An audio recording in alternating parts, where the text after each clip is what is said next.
Bismillahirrahmanirrahim. Assalamu alaikum dear students. I hope that you all are fine. Students, welcome to your computer science class. This is lecture number 8. Students, आज के lecture में हम chapter number 2 के long questions को revise करेंगे और साथ ही आपके समर टास्क पर दी गई एक्टिविटीज़ को अंडरस्टैंड करेंगे.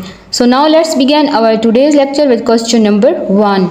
Write in detail about the internal hardware and the external hardware of a computer system. Student, इस क्वेश्चन को आंसर करने से पहले हम ये देख लेते हैं कि हार्डवेयर क्या होता है. तो हार्डवेयर से मुराद कंप्यूटर के वो फिजिकल पार्ट्स होते हैं जिन्हें हम देख सकते हैं और टच भी कर सकते हैं. तो कंप्यूटर सिस्टम दो मेन टाइप के हार्डवेयर पर कंसिस्ट करता है. पहला क्या है इंटरनल हार्डवेयर एंड दूसरा क्या है एक्सटर्नल हार्डवेयर. सबसे पहले हम देखते हैं कि इंटरनल हार्डवेयर क्या होता है.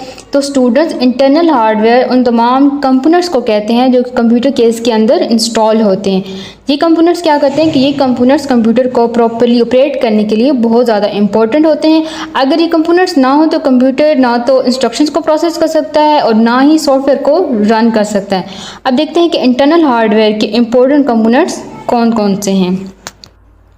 सबसे पहले है CPU.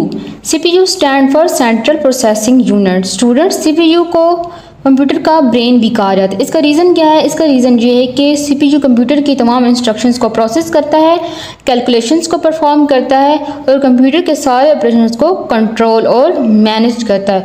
सिंपल वर्ड्स में जितनी भी जो प्रोसेसिंग हो रही होती है वो CPU ही परफॉर्म करता है. The second one is RAM, यानी कि random access memory.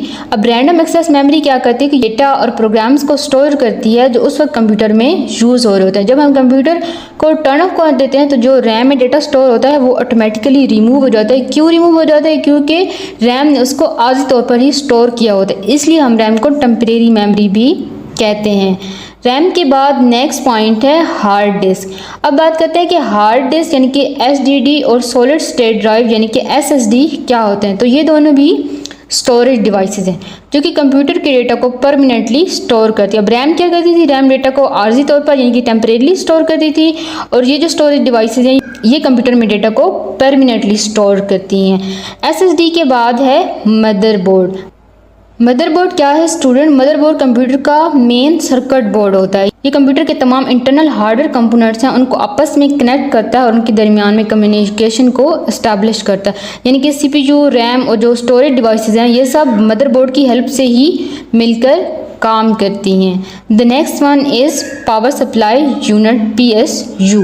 Student, PSU computer के अंदर जो मौजूद तमाम कंपोनेंट्स होते हैं उनको इलेक्ट्रिकल पावर प्रोवाइड करता है. यानी कि ये जो वॉल सॉकेट से आने वाली इलेक्ट्रिसिटी होती है इसको कंप्यूटर के लिए सूटेबल फॉर्म में कन्वर्ट करता है ताकि हर जो कंपोनेंट है वो सेफली और प्रॉपरली वर्क कर सके. PSU के बाद नेक्स्ट पॉइंट है ग्राफिक प्रोसेसिंग यूनिट GPU. तो इंटरनल हार्डवेयर का जो लास्ट कंपोनेंट है स्टूडेंट वो क्या है? Graphic processing unit. GPU ये इमेजेस, वीडियोस और ग्राफिक्स को प्रोसेस करता है. ये स्पेशली गेमिंग, वीडियोस एडिटिंग और ग्राफिक डिज़ाइनिंग के लिए यूज़ होता है और कंप्यूटर की जो विजुअल परफॉर्मेंस होती है उसको ये इम्प्रूव करता है. अब देखते हैं कि इंटरनल हार्डवेयर की इंपॉर्टेंस क्या है, यानी इसकी क्या अहमियत है. तो इंटरनल हार्डवेयर के जो तमाम कंपोनेंट्स हैं ये कंप्यूटर की प्रॉपर फंक्शनिंग के लिए एसेंशियल है, यानी कि बहुत ज़्यादा ज़रूरी है. अब इन कंपोनेंट्स की वजह से क्या होता है कि कंप्यूटर डेटा प्रोसेस करता है, इन्फॉर्मेशन को स्टोर करता है और सॉफ्टवेयर एप्लीकेशंस को सक्सेसफुली रन करता है. अब इंटरनल हार्डवेयर अगर ना हो तो कंप्यूटर किसी भी टास्क को परफॉर्म नहीं कर सकता. Students, now move toward the part number 2 of your question number 1 which is external hardware. तो जैसे कि नाम से ही क्लियर हो रहा है कि एक्सटर्नल हार्डवेयर उन कंपोनेंट्स को कहते हैं जो कंप्यूटर केस के बाहर कनेक्टेड होते हैं यानी कि एक्सटर्नल होते हैं. तो ये डिवाइसेस हमें कंप्यूटर के साथ इंटरेक्ट करने में हेल्प करती हैं. ये डिवाइसेस हमें कंप्यूटर के साथ इंटरेक्ट करने में हेल्प करती है और इनकी मदद से हम डेटा इनपुट करते हैं और कंप्यूटर से आउटपुट को रिसीव करते हैं. अब स्टूडेंट, हम एक्सटर्नल हार्डवेयर की इंपॉर्टेंट डिवाइसेस को एक एक करके डिस्कस करते हैं. The first one is keyboard. Keyboard क्या है? ये भी एक इनपुट डिवाइस है. इसका यूज़ कंप्यूटर में टाइपिंग करने के लिए किया जाता है. जब हम लेटर्स को, नंबर्स को या फिर कमांड्स को एंटर करते हैं तो फिर हम कीबोर्ड को यूज़ करते हैं. फॉर एग्जांपल, अगर आप माइक्रोसॉफ्ट वर्ड में कोई असाइनमेंट्स वगैरह बना रहे हैं तो फिर आप कीबोर्ड का यूज़ करेंगे. The second one is mouse. Mouse भी एक इनपुट डिवाइस है. इसका यूज़ स्क्रीन पर पॉइंट करने के लिए, क्लिक करने के लिए और डिफरेंट ऑब्जेक्ट्स को सिलेक्ट करने के लिए किया जाता है. सिंपल वर्ड में जिस तरह से हम हाथ से किसी भी चीज़ की तरफ को इशारा करते हैं हैं बिल्कुल उसी तरह माउस स्क्रीन पर पॉइंटर को कंट्रोल करता है। माउस के बाद नेक्स्ट है मॉनिटर। मॉनिटर एक आउटपुट डिवाइस है, ये कंप्यूटर की इंफॉर्मेशन को टेक्स्ट, इमेजेस और वीडियोस की फॉर्म में डिस्प्ले करता है। मॉनिटर के बाद नेक्स्ट क्या है स्टूडेंट्स? प्रिंटर। प्रिंटर भी एक आउटपुट डिवाइस है, इसका यूज़ डॉक्यूमेंट्स या फिर पिक्चर की जो फिजिकल कॉपीज़ होती हैं जिनके हार्ड कॉपीज़ उन्हें प्रिंट करने के लिए इसको यूज़ किया जाता है। फॉर एग्जांपल अगर आपने अपनी असाइनमेंट पेपर पर प्रिंट करनी है तो आप उसके लिए प्रिंटर को यूज़ करेंगे। प्रिंटर के बाद जो नेक्स्ट हमारी एक्सटर्नल हार्डवेयर डिवाइस है वो है स्पीकर या फिर हेडफोन। स्पीकर और हेडफोन भी आउटपुट डिवाइसेस। अब इनका काम क्या है कि ये कंप्यूटर से आने वाली जो साउंड होती है उसको ये प्रोड्यूस करती हैं। जब हम सॉन्ग सुनते हैं या फिर वीडियोस देखते हैं या फिर ऑनलाइन लेक्चर्स अटेंड कर रहे होते हैं तो जो साउंड स्पीकर या फिर हेडफोन्स के थ्रू सुनाई देती है ये उसको प्रोड्यूस करते हैं।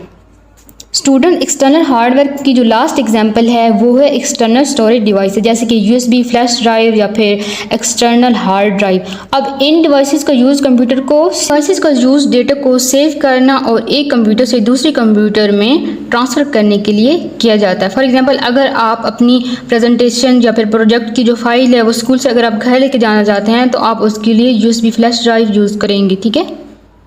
इम्पोर्टेंस ऑफ एक्सटर्नल हार्डवेयर, यानी कि एक्सटर्नल हार्डवेयर की क्या इंपॉर्टेंस है? तो हम इनकी मदद से डेटा को इनपुट करते हैं, इन्फॉर्मेशन को देखते हैं, डॉक्यूमेंट्स को प्रिंट करते हैं या फिर साउंड को सुन सकते हैं या फिर फाइल्स को सेव कर सकते हैं और डेटा को भी एक जगह से दूसरी जगह हम ट्रांसफ़र कर सकते हैं। Now let's move toward the long question number 2 which is explain the working of PCI slot and PCI लेन। तो स्टूडेंट सबसे पहले देखते हैं कि PCI स्लॉट क्या होता है। Student PCI slot stand for peripheral component interconnect express. तो PCI स्लॉट मदरबोर्ड पर बना हुआ एक कनेक्टर होता है कि जहां एक्सपेंशन कार्ड जो है वो इंस्टॉल की जाती हैं। ये कार्ड कंप्यूटर में एक्स्ट्रा फीचर्स को ऐड करती हैं। अब देखते हैं कि PCI लेन क्या होता है। तो PCI लेन एक डेटा चैनल होती है जो कि मदरबोर्ड और एक्सपेंशन कार्ड के दरमियान डेटा को ट्रांसफ़र करती है।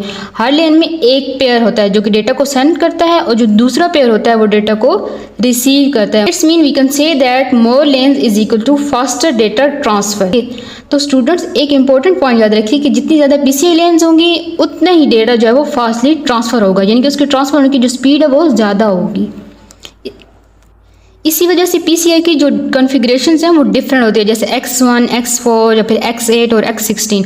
और जो हाई परफॉर्मेंस ग्राफिक कार्ड के लिए आमतौर पर हम क्या यूज़ करते हैं, हम X16 या फिर PCI स्लॉट जो यूज़ करते हैं। ठीक है। And how they work together, के ये इकट्ठे काम किस तरह से करती हैं। तो PCI स्लॉट एक्सपेंशन कार्ड को मदरबोर्ड पर कनेक्ट करती है, जबकि जो PCI लेन है वो CPU और एक्सपेंशन कार्ड के दरमियान डेटा को ट्रांसफ़र करती है। इस वजह से ज़्यादा लेन कंप्यूटर की परफॉर्मेंस को बेटर बनाती हैं।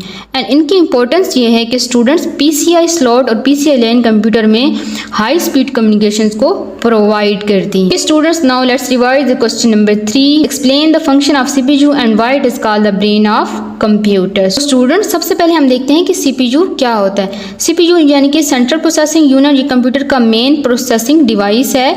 ये कंप्यूटर के हर इंस्ट्रक्शंस को प्रोसेस करता है और तमाम ऑपरेशंस को कंट्रोल करता है। अब आइए इसकी फंक्शंस को एक-एक करके रिवाइज करते हैं। सबसे पहले इसका फंक्शन क्या है, processes all instructions and data. Students CPU important devices से आने वाली जितनी भी जो इंस्ट्रक्शंस होती हैं, स्टूडेंट्स CPU इनपुट डिवाइसेस से आने वाली इंस्ट्रक्शंस और डेटा को रिसीव करता है और इन्हें प्रोसेस करके यूजफुल इंफॉर्मेशन में कन्वर्ट कर देता है। यानी कि जब हम कीबोर्ड या माउस से कोई भी कमांड देते हैं तो सबसे पहले CPU उस कमांड को प्रोसेस करता है। The second one is control the operation of other hardware component, यानी कि CPU सिर्फ डेटा को प्रोसेस नहीं करता बल्कि ये कंप्यूटर के जो दूसरे हार्डवेयर कंपोनेंट्स होते हैं उनको भी ये कंट्रोल करता है। The third one is perform calculation and logical operation. Students CPU arithmetic calculation जैसे कि एडिशन या फिर सब्ट्रैक्शन और लॉजिकल ऑपरेशंस को भी परफॉर्म करता है। इसी वजह से ये कंप्यूटर के डिफरेंट टास्क को क्विकली और एक्यूरेटली कंप्लीट करता है। अब देखते हैं कि why it is called the brain of computer, के यानी कि इसको कंप्यूटर का ब्रेन क्यों कहा जाता है।